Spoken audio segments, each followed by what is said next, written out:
With the Tournament of Power coming up, Beerus is pretty screwed. He has to put 10 fighters together, and they don't have many people to work with. So what are they going to do for a team here? We'll be covering all that and more in this finale of What If Gohan and Trunks Save the Future. Knowing that they need 10 members for the tournament, Beerus realizes that they're going to have to scrape by with other world warriors. I mean, who else could they really work with? Well, they do have a few living people at least. Gohan and Trunks are obvious picks, and Cargo joins the team too. Beerus thinks he's a good addition after the Universe 6 tournament. Gohan and Trunks return to Earth, kind of desperately attempting to find anybody else that could help them fight, but there's not really anyone. There's only two people that come to mind. Yajirobe, who doesn't even really fight anymore, so he's out of the picture, and then Master Roshi, surprisingly enough. He is still alive here. We actually saw this in the Trunks special too. He survived. He was one of the few friends that they had that still ended up living. When Earth kind of returned to normal, he realized that he can't just hide away from the problems anymore. Next time he wants to be prepared if there is some sort of threat again. He's been training once more, and thanks to that, he's actually able to join the team here. But that's all the living warriors they have to work with. There has to be somebody out there, but no one. And as for any Galactic Patrol prisoners, yeah, nothing's gonna happen with them because they're gone. Moro cleaned all of them out. There's also Granola and the Heaters, who they know nothing about. Not to mention they're gonna be pretty weak because none of that stuff happened either. Their best bet would be if they found Broly somehow, but there's not really many ways for that to happen. Even if they have research, they have so little time, and Broly's so far removed from everybody that it's gonna be pretty hard to find him that quick. But it's fine, they still have other options. The only issue is, all their options are dead. Goku and Piccolo are pretty obvious picks, as well as Pikkon. And Goku says he can get some other people together too. Tenshinhan, Krillin, and Yamcha join too. And with that, they actually have a team of 10 now, but over half the team is dead. Beerus hopes Earth can produce more strong warriors because if this ever happens again, he doesn't want to be caught in the same position. But at least now they actually have a group of warriors, and he is curious to see what Goku's capable of because he didn't get to see it in the last tournament. More importantly though, he wants to see what Gohan and Trunks are really capable of. He has seen their growth in the past year or so. He does know their limit, but he hasn't seen them actually fight all out. Not in a while at least. They've each been working towards something new, and it looks like now they could finally use it in a battle. Everyone comes to learn that not long after the Universe 6 tournament, Piccolo even ended up fusing with Kami. They have been in contact in Otherworld and eventually came to this decision, mainly out of curiosity, and it was mainly Kami that pushed for it. He assured Piccolo that he wouldn't lose who he was, but if he wants to truly grow, this is the next step that he needed, leading to the Nameless Namekian's rebirth. It's pretty unexpected for Gohan to hear, but he's glad to hear about it. It seems like that's the right step for him. And now we go into the actual tournament itself. At first, Universe 7 is kind of a laughingstock for everybody because look at their team, 6 of them have halos on their heads. Could Beerus really not find anyone else? And yeah, that actually is the case, but Beerus plays it off and says he just wanted some strong people from Otherworld because he knows that they have some strong people there. But deep down he knows he was just scraping the bottom of the barrel. Thankfully the options he picked were pretty good though. He got to at least see Piccolo fight and he knows Goku's powerful. But as for the others, well, he hasn't seen much of them. He doesn't expect much from the humans at first, but they showcase a ton of great power and technique. The short one, Krillin, he's a master strategist, and he has a wide variety of techniques that he can use throughout the tournament. Not to mention he has access to Kaioken as well.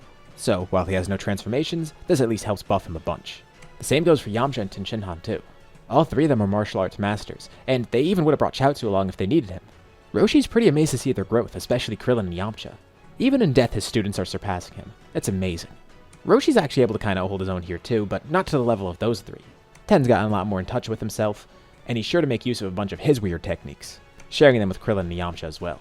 The three humans together are actually able to take out the entirety of Universe 9 alone. So, all the other fighters finally take them seriously because they have stronger members on the team. Cargo fights alongside Piccolo for a bit. Piccolo's not too sure why, but it's probably the Nail part of him that feels some sort of connection with Cargo. Also, because of Dende. Cargo is slowly becoming the strongest warrior on Namek, and he's already way stronger than Nail ever was. Piccolo can clearly see that by the fact that he's even participating in this tournament, because if he was just at Nail's strength, he wouldn't be here. The two of them actually take on the Universe 6 Namekians first, with Piccolo asking Cargo to show him what he's capable of. Until they come to learn that these two Namekians are actually fused with their entire planet. Cargo can't really do too much against them because of that. Not that he's weak, just that they're really strong.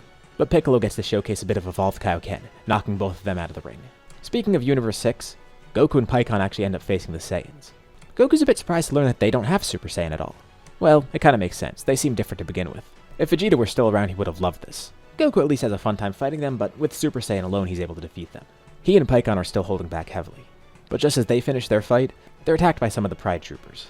Pikkon decides he wants to handle this, briefly powering up into Super Pikkon, wiping out 7 of the Pride Troopers at once. That was the entire group that was attacking them. The 3 strongest ones, they're off on their own. But after losing 7 of their teammates, they immediately take notice. So Dispo and Toppo jump in next. Pikkon takes on Dispo, with Toppo taking on Goku. And Goku can tell that this guy's hiding some sort of power. He's clearly not fighting at his full strength, and he wonders why that is. What's it going to take for him to show off his full power? Toppo could tell that Goku's also holding back, and he lets Goku in on a secret too. He's not even the strongest of their team. That's Jiren. Yeah, Goku could easily see that before. He plans on fighting Jiren eventually, but he's going to have to get through this fight first. And then he notices that Gohan and Trunks are actually taking on different people. If he doesn't finish this fight soon, he's not going to be able to fight Jiren because one of them will definitely defeat him. Gohan and Trunks attempt to eliminate Jiren together. They know that he's probably the strongest person here. At least he's rumored to be. The thing is, the other universes don't know anything about Gohan or Trunks' power. So they're curious to see if that's true. And if he truly is the strongest, he's the biggest threat then. The two power up into Ultimate. They still do want to hold back some of their strength because they're not too sure how this tournament will go. It's better to pace themselves. And Jiren's pretty taken aback because they're actually able to push him like this. But Jiren's obviously suppressed a bunch as well, so he eventually showcases more of his power. It's basically a back and forth of each of them showing off more of their strength, until eventually, Jiren is pressured into using his full power. So, Gohan and Trunks decide not to hold back either. They could definitely defeat this guy. Even individually they could. Together might be overkill, but at least they finally get a chance to use their full strength.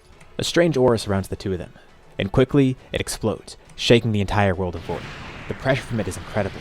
The human fighters watch on. They always knew Gohan had some sort of hidden strength, but this is absurd.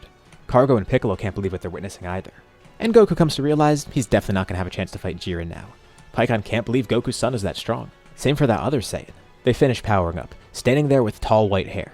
Both of them have gone beyond their ultimate forms. Side by side, everyone in the tournament witnesses Gohan and Trunks fighting together. In their newest and strongest form, their beast form. Even with Jiren at his full power, they completely outpace him. Partially because it's a 2v1, but also because they just have insane strength like that. Jiren aims for Trunks first because he's clearly the weaker of the two, but even he's a tough opponent. Did both of these people surpass him? What about Gohan?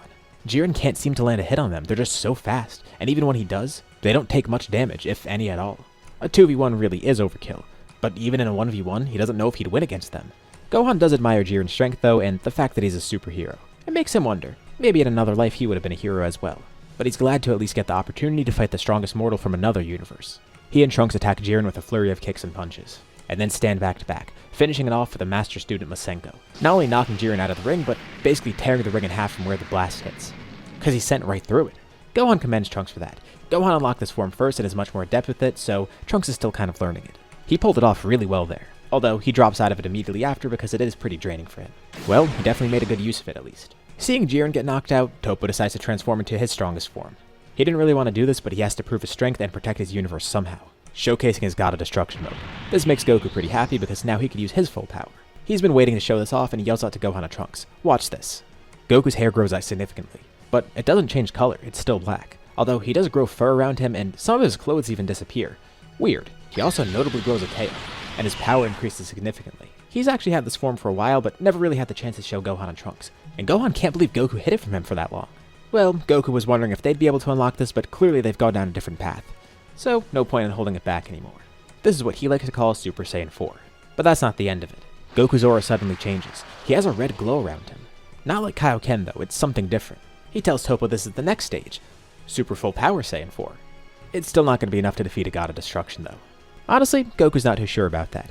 He's still not at full strength. Toppo attacks with a Hakai, but Goku quickly vanishes from sight, quickly powering up to Kaioken to do so. By precisely using Kaioken at the moment he wants to attack or move, he can be really efficient with Kaioken while still using the power from it. He only uses it at the very last moment. Opponents of his never see it coming. It's basically a quick on and off switch from it. Toppo's then attacked from behind. He senses Goku's energy, but by the time he turns around, Goku's gone, and then standing above him on a nearby rock. He hopes Toppo's not underestimating him. Sure, he's dead, but obviously that doesn't mean he's weak. He's had decades of training in Otherworld, non-stop, with no sleep, with the strongest warriors in Universe 7's history. He knows so much about himself that he didn't know before, making him this amazing warrior that he is today. Toppo's then attacked by Pikkon. Everyone underestimated Universe 7's team before, but even though most of them are dead, they're still amazing warriors. Toppo acknowledges their strength and pride. He'll protect his universe at any cost. Goku and Pikkon fight together and knock Toppo out of the ring. And when they finish their fight, they look around and see that most of the other contestants are already gone. Amidst Gohan and Trunks' fight with Jiren, Piccolo and Kargo were able to go around really quickly and eliminate a bunch of other fighters. Only one person's been knocked out of the ring from Universe 7, Roshi. And with this, Universe 7 ends up winning the tournament. As for an MVP, well, Gohan is the leader of the team here, but Piccolo has the most eliminations. Also, amidst all the fights, he's been teaching Kargo the entire time too, so he was pretty supportive in that regard as well. A team player with a bunch of eliminations, helping others grow and being a respectful warrior. Surprisingly, he's the one that becomes the MVP, and he sees Super Shenron once more. The Kami part of him is amazed to see this dragon. Piccolo's already seen it before, but Now with this new context of him being the former Kami, it's so much more enthralling. And as someone who is a former Guardian, it almost feels like his duty to do something that's Guardian-like. Not just for his universe, but for everybody else. Beerus thinks Piccolo's going to ask for everyone on their team to be revived, but no, he actually asked for that for the other universes. By now, there's not really a point for him to come back to the living world. Especially with a dragon that powerful, that's such a petty wish. This is the right option. Wish for all the other universes to return. And Zeno's pretty happy with this as well. Despite not having many good living warriors, Universe 7 gets a better mortal level from this too. Beerus breathes a sigh of relief. And they all return home. But before the other world warriors leave, Goku asks Gohan for something. He wants a rematch. It's been a while since they've gotten to fight at full power. And now that they've seen each other's respective new powers, what better time than the present? And Gohan's not going to turn this down, with the rest of the group pretty excited to watch. Honestly, Goku's not too sure how this battle will go. Same for if he ended up fighting Trunks too. But as for Gohan specifically, he goes into this battle expecting Gohan to win. That would be the ideal outcome for him, seeing Gohan grow that strong, as well as giving Goku a new goal. Not to mention, the opportunity to finally use his form all out. It's pretty rare that he gets this. They hold nothing back, immediately jumping into battle in their strongest forms, Gohan and Beast, and Goku at Super Full Power Saiyan 4. Gohan thinks he needs a better name for that. Well, at least it's more descriptive than Beast. Gohan's able to push Goku a bunch in the fight, even to the point that instead of just turning Kaioken on and off, Goku just uses it consistently, maintaining a constant state of Kaioken. He doesn't even know what the multiplier is anymore. Goku just calls it Super Kaioken 4 Full Power. Pretty convoluted name, but at least it gets the point across. Goku's absolutely pushing himself to his limits. This battle makes it really clear that Goku's definitely the more skilled warrior, but Gohan greatly overpowers him. Not to mention, his skill has grown a bunch too, and it makes Goku proud to see this. He's able to hold his own for a bit, but he eventually ends up losing the battle. But again, this is the ideal outcome for him. He was hoping it would end up like this. He'll come back to fight Gohan soon enough, and next time, he hopes Gohan still wins again. But he's going to aim to win himself as well. Gohan looks forward to that. He's glad that he's still growing as much as he is. Before, he wouldn't have beaten Goku. He even did lose to him before. And now, he's taken up the mantle as the greatest warrior in Universe 7, as well as the entire multiverse, with Trunks not too far behind him. Gohan's still acting as a great teacher and a great friend for him. Although, it does make Goku wonder if he could beat Trunks in a battle. He'll have to definitely try that later. And with the universe safe once more, as well as the multiverse restored, we can end off this series here. What do you guys think about this part and the series as a whole? Let me know your thoughts in the comments below. I'd love to see what you guys think. And as usual, be sure to drop a like and subscribe if you haven't already. It really does help out the channel and shows me you want to see more videos like this. Anyways, thank you all for watching, thanks for supporting the scenario all the way through, and I'll see you all in my next video.